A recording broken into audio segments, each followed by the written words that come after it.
what is up guys, Alex here from Let's Play 40K. So today I'm going to be broadcasting you a battle report, a 1250 point custom Maelstrom mission between some Blood Angels, which is actually the list showcasing I did the other day. It's going to be that army against a Necron force. I'll go through that in the description, and as well I'll give you a little video in a few seconds.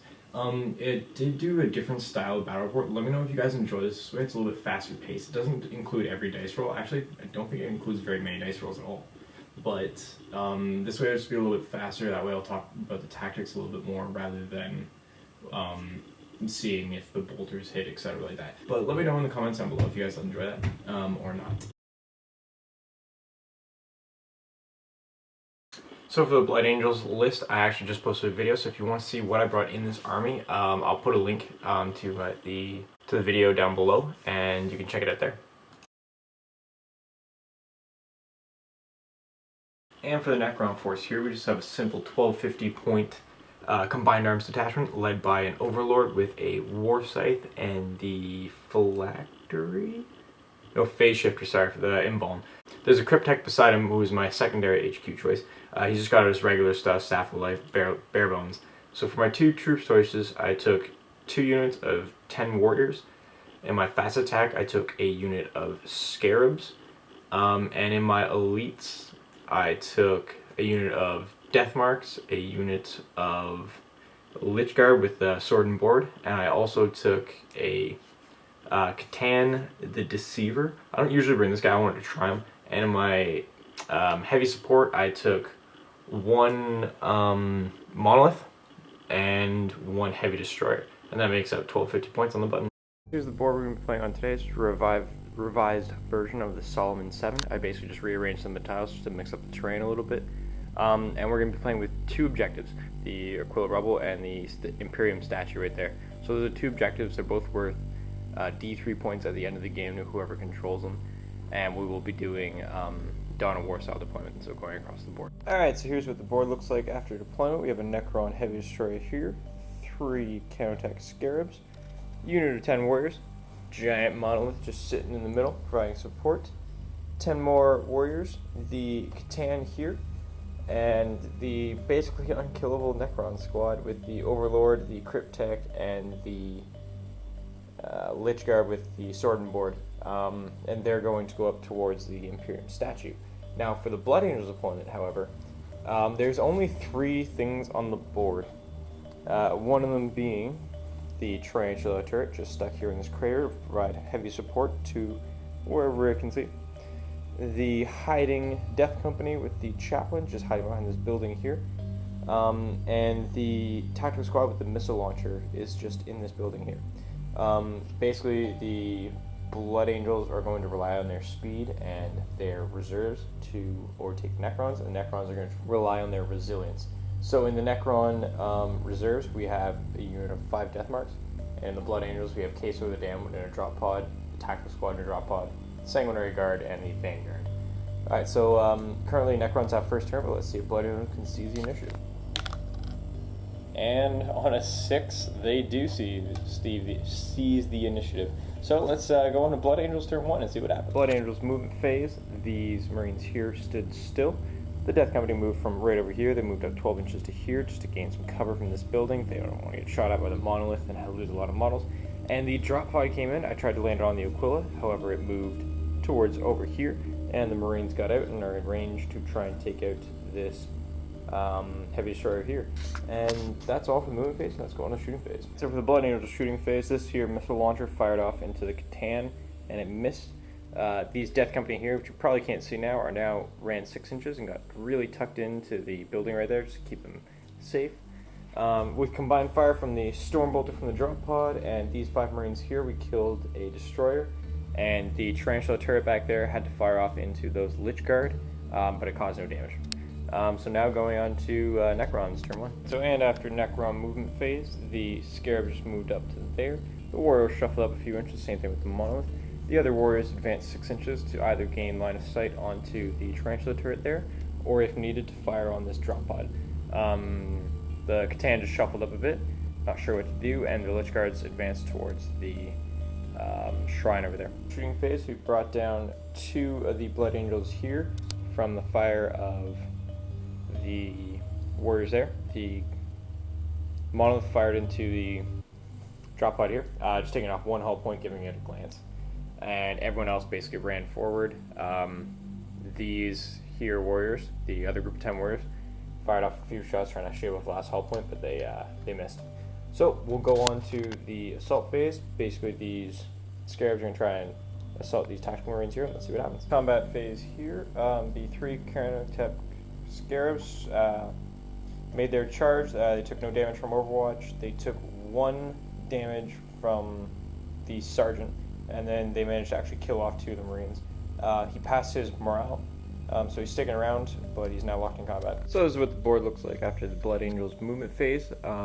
All their reserves came in. The drop pod comes in automatically, as well as the Vanguards and the Sanguinary Guards all came in as well. There was a little bit of a scatter on these guys. They were actually supposed to land up here, but they managed to scatter all the way there.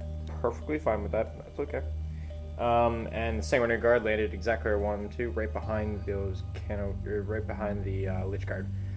With their 2-up save, they should be perfectly fine to fight that out for a while. And the drop pod landed here, dropping off Caesar the Damned. He has a few options. I'm not sure what the exact plan is, but the plan was to swarm mostly the monolith and the amount of models and get that out as soon as possible, because that monolith will destroy my Vanguards. Same thing with my Death Company as well. So for the Blood Angel shooting phase, these Blood Angels, the Vanguard shot into the warriors with combined fire from the 2 drop pods here, and they took down 4 warriors, I believe it was.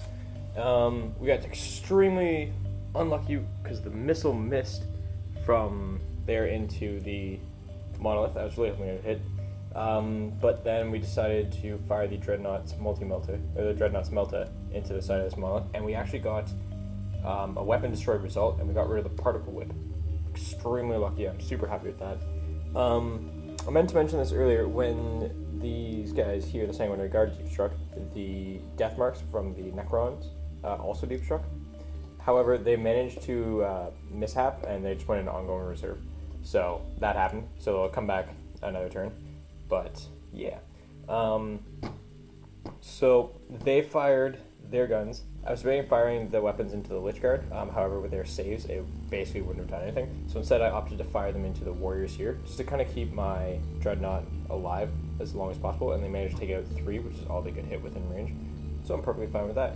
And now we'll go on to the assault phase. I only have 2 assaults. I'm going to try and charge in the Death Company into the monolith here, and this ongoing fight with the Scarabs and the one lonely tax sergeant. And in this assault phase, the Death Company managed to fail their charge, and the Scarabs and the sergeant here are actually just staring at each other. Neither of them managed to cause any damage at all, so that's an ongoing combat, and they will just pile in and keep going. Alright, so in the Necron movement phase, these guys here deep struck, and they landed perfectly where we want them to. It's very risky because it's very near the table edge. However, the Necrons kind of really need to split the Blood Angels force up. That the tactics of the Blood Angels definitely not to be messed with, so they had to make some risky moves to try and negate that. So death marks are just here. Scarabs are still stuck right there. The Necron warriors basically shielded the monolith, and the monolith moved back a bit just to kind of shield it off from the Dreadnought and the Death Company and the Vanguards. So they're going to try and take out what they can there, preferably the Dreadnought. The Catan has shuffled over to engage in this giant fight here between the Sanguinary Guard and the basically unkillable Necron squad. So they're going to go in and they're going to all attack together. That's at least the plan. I'm going to try and use the Catan powers and hopefully get something good. But we'll see what happens. And I'm going to start rolling some dice for the shooting attacks. Let's see what goes on. So at the end of the Necron shooting, they actually did very, very well in this shooting phase. So these death marks here managed to actually kill 3 of the Vanguards, easily paying for their points back. All these warriors fired into the Dreadnought here, only causing 2 glancing hits. The Monolith causing a few wounds, but everyone passing their saves from the heavy Gauss arrays. The Transcendent Catan actually got the Falling Stars, I believe it's called. It's 3, heavy 3, barrage, large blast. Anyways, so we put it on top of the Sanguinary Guard here, and it got 16 hits. And that caused 2 of the Sanguinary Guard to die. And a lucky shot from the Cryptek here managed to cause another one to die. They're all past morale. They're all extremely courageous right now. staring into the eyes of these Necrons. But we're going to have a big combat on our hands, and I don't actually know how well the Blood Angels are going to do in these combats now. Their numbers are pretty whittled down. The combat phase, the tactical marine that was here caused another wound to one of the scarabs, so one of them's down to 2 wounds, or to 1 wound, sorry, and the champion ended up dying. He finally got overwhelmed. And in this combat here, it was actually really strange, not at all what I expected to happen. So the once they all got charged, they didn't do much damage. I expected a lot more of these models to have died, simply because of all the AP2. Especially on the Blood Angel side, but they all survived. The Catan here whiffed his attack, so I think half of them missed, and then in the end they made 2 Feel No Pain saves. Same thing with the Necron side. I mean, I expected a lot more of them to go down, but reanimation is terrifying, especially the 4-up reanimate after a 3-up invuln. So the Necrons actually lost combat, but they pass them up and they're completely fine. At the end of the Blood Angels movement phase, on turn 3, these Marines here are starting to slide down just to kind of come up and try and take this objective here. Really provide some cover support for this area. The Vanguards jumped up to here to take out these Necrons. Same thing with the Death Company, they're going full force right into the front of their lines. Same thing with the Dreadnought here. And all the rest of the guys are stuck back there, and my Tarantula is just sitting there waiting for something to move out in the open. And that's it, and we'll go on to the shooting phase. So in Blood Angel's phase, these guys here ran forward a few inches. They had no line of sight on anything that was worth shooting at. The drop pod here finally managed to take out one of the Scarabs here. These guys hucked a grenade and killed one of these warriors. The Death Company decided to fire off into the warriors that were just here, and they killed, I think it was 4 or 5 of them. Necrons passed morale. They killed 4 or 5 of them, and that actually leaves a way for the Dreadnought here to charge the Monolith. And outside of that, that's all the shooting, or at least all the ones that had any. So at the end of the combat phase, when the two Vanguards charged in, one of them was killed to Overwatch, and then when they got in combat, no one could cause a wound. The Dreadnought here managed to roll an 11 for his charge, so I gave him Rage, and absolutely decimated this Necron Monolith. He had like 6 penetrating hits, so he had 7 attacks on the charge. Same thing went with the Necron squad that was here, the Necron Warrior squad. They got absolutely destroyed by the Death Company. I mean, they just had way too many attacks, especially with Chaplain, giving them rerolls to hit and to wound on the first round of combat. Just insane. In this giant combat here, we only managed to kill one of each, being it a Lich Guard and one of the Sanguinary Guard has fallen. But everyone else is still staying in combat, and let's see what happens on Necron's turn. And in the Necron, both movement and shooting phase, the Scarabs have moved up just to be within an inch of that drop pod. They're going to assault it, and these death marks here had advanced about 5 or 6 inches to here to fire off some shots into the attack marines that are there. They managed to kill one, and they pass their morale, so they're good to go. Combat phase, the Scarabs here attacked the drop pod, managing to kill it and consolidate. The Necrons attacked the Vanguard here, causing no damage, and the Vanguard managed to punch 2 of them straight in the face, and they're gone. And then they broke morale, and they were caught. So the one Vanguard veteran has managed to kill all of the Necrons there. And over in this combat, this never-ending combat of rolling a lot of separate dice here, the Sanguinary Priest took a wound, caused a wound on the Catan here, and 2 of the Lich Guard have been brought down. Still passing morale though, so they're all sticking around, but this is definitely a fight that the Necrons are not going to win, since the Death Company are definitely going to make it their next turn. So this is basically all over for the Necrons. I'm going to continue playing, however, just to showcase the mobility and the fact that all of these models are going to be able to get back to where the objectives are, but I'll keep playing. Final recap on the last Blood Angels turn. The Blood Angels Tactical Marines moved up here, fired their bolt pistols into the death marks, killing 1 and charging them afterwards. The Vanguard that was all the way over there has managed to jump onto this terrain, jumping on the objective and passing his dangerous terrain check, and also charging in, eating up the Overwatch and being completely fine with his invuln save. and getting into the death marks. The Dreadnought here fired a Melta into one of the Scarab Swarms here, instant killing it, but failing his charge. But either way, that's completely fine. He's done enough. And then the Death Company, the terrifying Death Company, jumped up from over about here, or from over about here-ish, give or take, onto the terrain here. I actually failed a dangerous terrain on the Chaplain, so as high and mighty as he is, he cannot jump onto basic terrain. But anyways, and then they charged in, and it's basically all over for the Necrons up here. I'm going to show you just how powerful the Death Company actually are in this roll. I'm going to roll each separate guy 2 attacks base with rage, so that's 4 attacks. Depending on which weapon they have, that might be 5 attacks, rerolling to hit, rerolling to wound, furious charge as well, and with their power weapons is just terrifying. So I mean, these Necrons, as resilient as they are, have 0 chance. So that's a Blood Angel's victory right there. I'll go through the list as to how I thought things work, things that could improve on. Unfortunately, the Sanguinary Guard didn't do as well as I thought they would, just based off the resilience of the Necrons. And so all in all, I thought the Blood Angels list did absolutely fantastic. The only thing I'm thinking I might change is probably the missile launcher squad.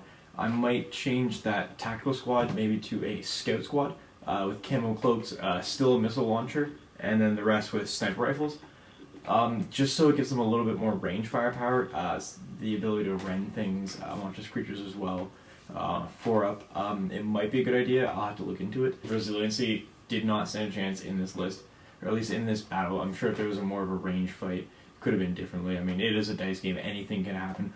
Orcs can beat Gladius, Strike Force, Decurion, whatever, but it happens. But this is just a general overview of what happened in my game. So let me know if you guys enjoy this style of battle report. It was a lot faster. I actually only had like 1 dice roll I ended up showing, but let me know if you guys enjoy this style. That way it's easier to view, faster as well.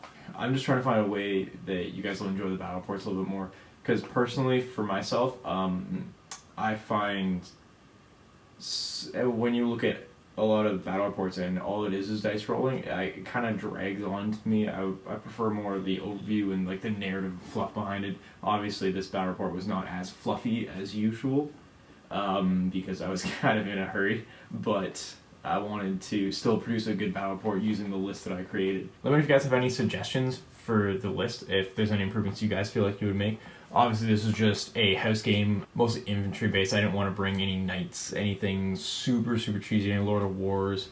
It was just a fun game that I wanted to play. And yeah, as always guys, hit a like if you guys like what I'm doing here. Comment down below anything you guys want to comment on, anything I can improve on. I will be buying a new camera soon. I'm super excited. Hopefully one of the handheld ones with the little flip LCD display, whatever it is. So I'm going to be trying to upgrade my camera soon. I'm super excited for that. And yeah, have a good one guys.